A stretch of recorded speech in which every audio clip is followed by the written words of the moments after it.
You hear it before you see it. A sound so vast it drowns thought itself. 50,000 voices rising as one, shaking the stone beneath your feet. The air is thick with sweat, wine, and something metallic you can't quite name. You're standing in the belly of the Colosseum, and the sand under your boots is darker than it should be. Stained. The roar crescendos. A gate groans open somewhere in the shadows. And then you understand you're not here to watch. You're here to witness what humanity becomes when it mistakes cruelty for culture. Rome, 80 AD, the greatest empire the world has ever known, opens its newest marvelous stone amphitheater, so massive it can swallow entire legions. But this architectural miracle wasn't built for glory. It was built for blood. And over the next 4 centuries, more than 400,000 human beings would die inside arenas like this one. Their deaths choreographed, scheduled, and celebrated as entertainment. That's an entire modern city erased not by war, but by applause. Before we descend deeper into this darkness, I'd love to know where in the world are you watching from? It amazes me that a story this ancient still reaches across continents and centuries to find you. Drop a comment, and if you're curious about the forgotten corners of history, hit subscribe. These stories deserve to be remembered. Today, we're not just exploring what happened in Rome's arenas, we're asking how it happened. How does a civilization of laws, philosophy, and engineering genius convince itself that watching people torn apart by animals is justice? How does a mother bring her children to watch executions the way we take ours to a ball game?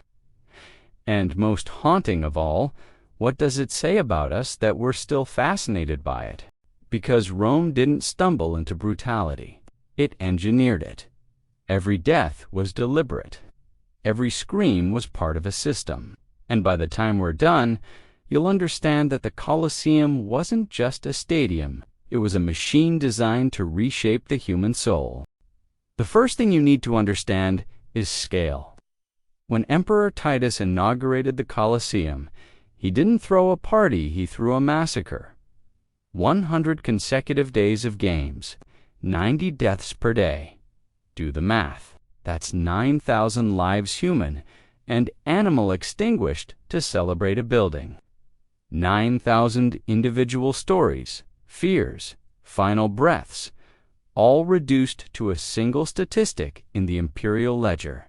And Titus wasn't even the worst. Emperor Trajan, drunk on victory after conquering Dacia, staged games that lasted 123 days, 10,000 gladiators, thousands of prisoners, rivers of blood, so thick that workers had to flood the arena with fresh water between bouts just to make the sand usable again. Historian Cassius Dio, writing decades later, noted with cold precision that Rome spent more money on these spectacles than on roads, schools, or hospitals combined. The empire had priorities, and suffering was at the top of the list. But here's the question that should haunt us. Why? Why did Rome, this civilization that gave us aqueducts, the rule of law, Stoic philosophy, invest so heavily in industrialized death? The answer isn't madness, it's control. The philosopher Seneca, a man renowned for his calm rationality, attended the games once and left shaken. He wrote, "I come home more greedy, more cruel, more inhuman, for I have been among humans." He understood what the emperors knew instinctively. The arena didn't just display power, it taught obedience.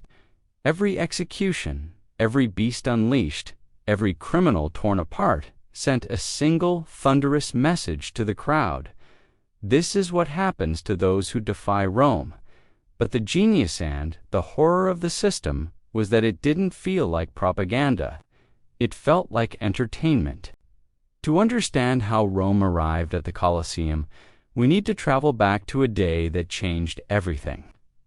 The year is 264 BC. The place is Rome's cattle market, the Forum Boarium Adusti, unremarkable square that reeks of dung and commerce. Three brothers stand beside the funeral pyre of their father.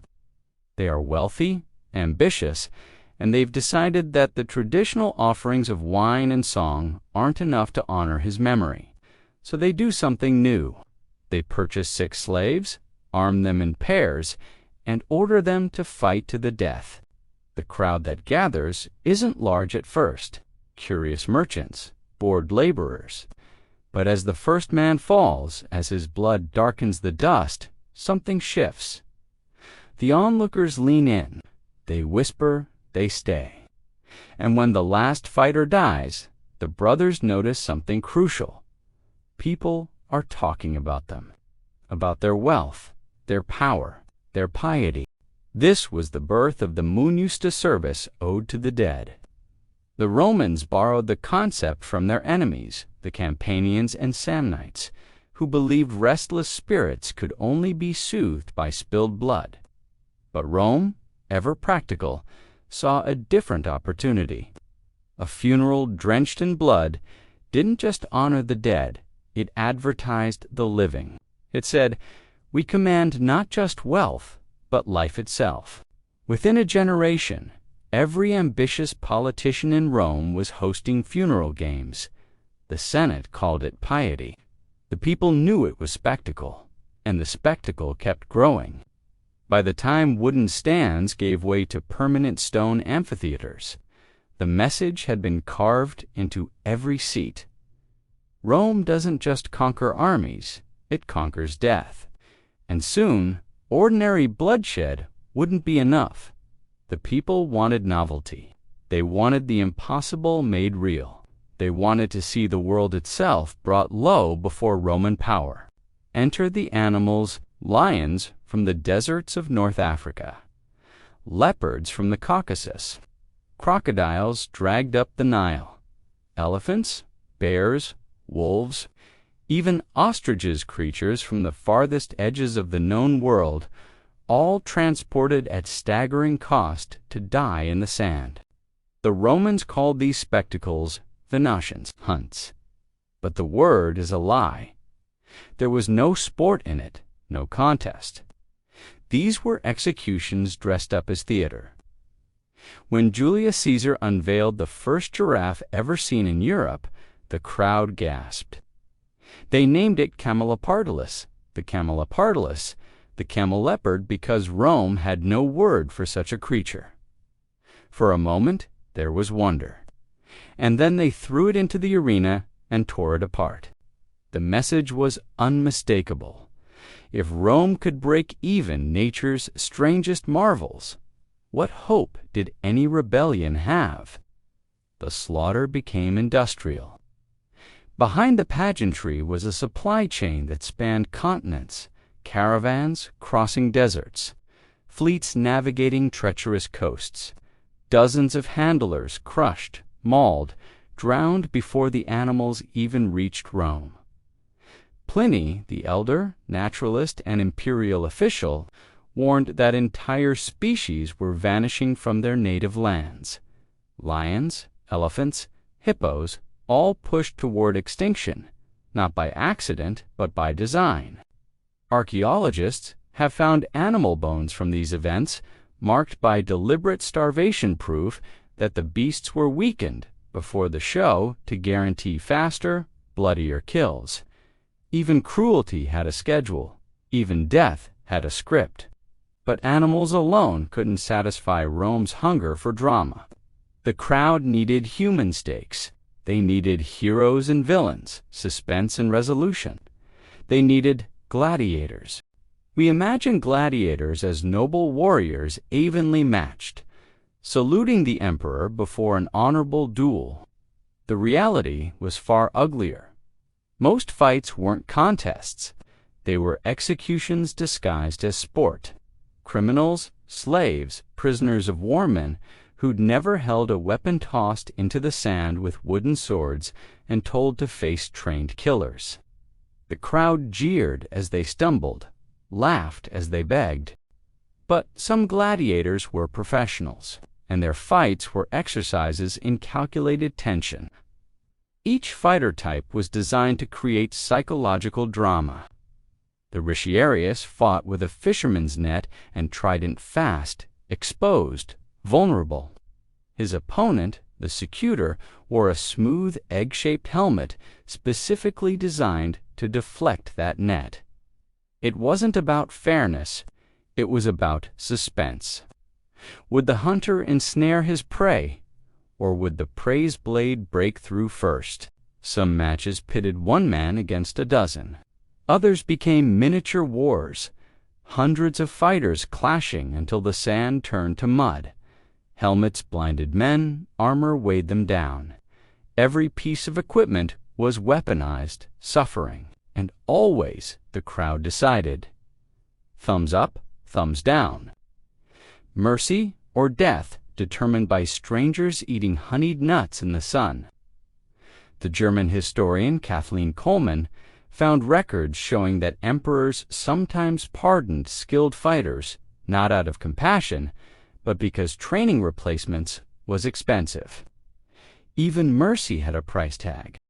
But the gladiatorial fights, as brutal as they were, occupied only the morning and late afternoon. At noon, when the sun blazed hottest and the crowd grew restless, the real horror began. They called it damnatio ad bestias, condemnation to the beasts. It was Rome's favorite lunchtime entertainment. Criminals, deserters, rebels, Christians dragged into the arena not to fight, but to die. They were stripped, chained, and forced to reenact myths before being torn apart.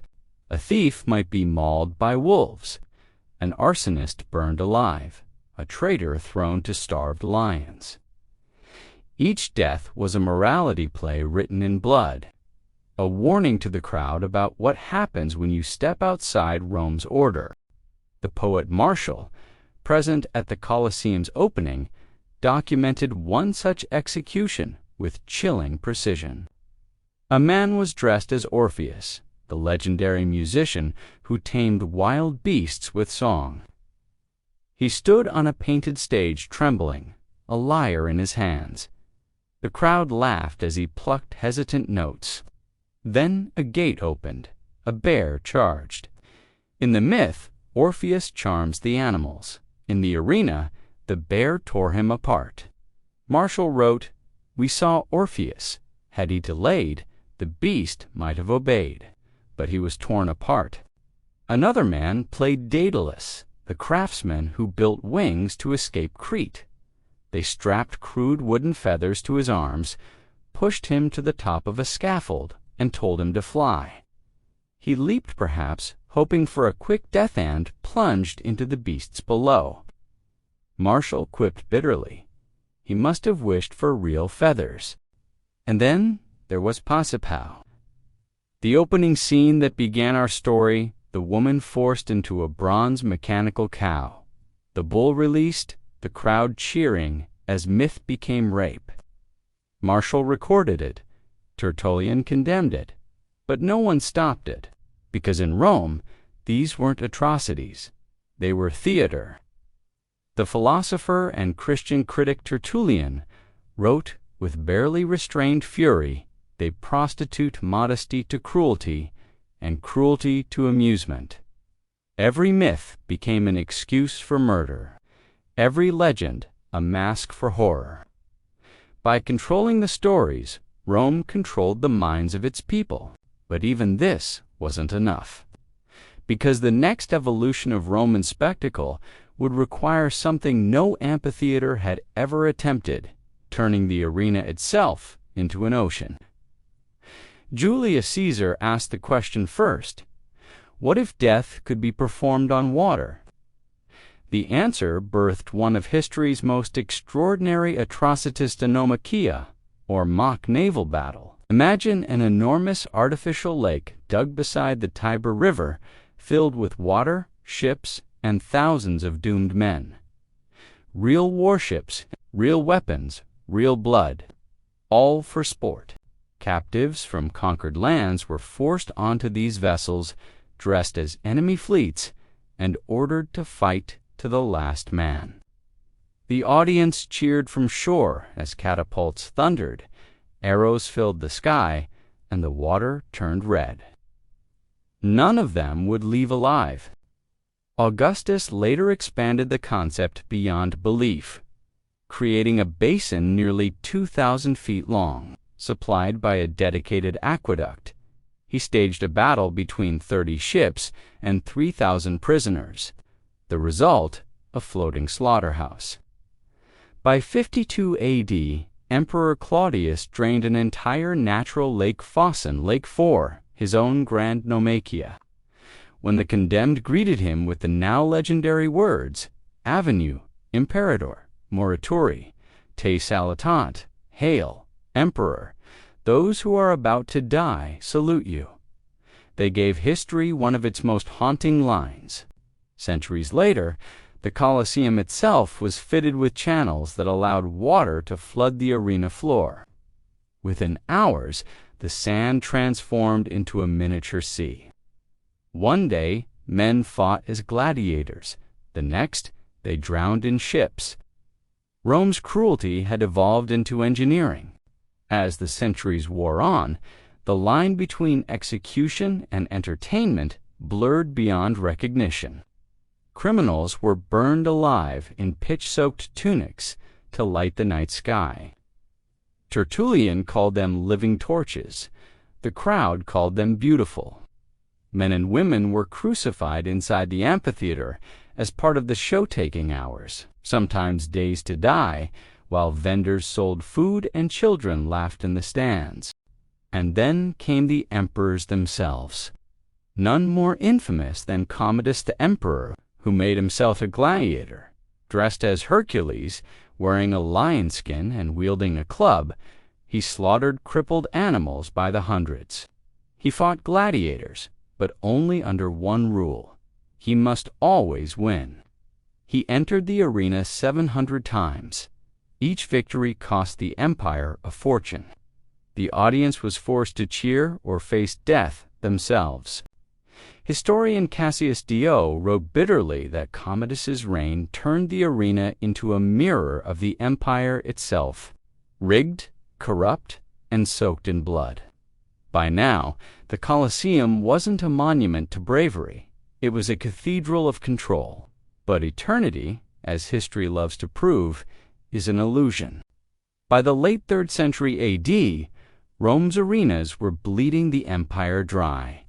The Colosseum still stood, proud and terrible, but the grandeur had turned desperate. Emperors bankrupted themselves trying to outdo their predecessors. The people demanded it. The mob had learned to expect spectacle the way they expected bread.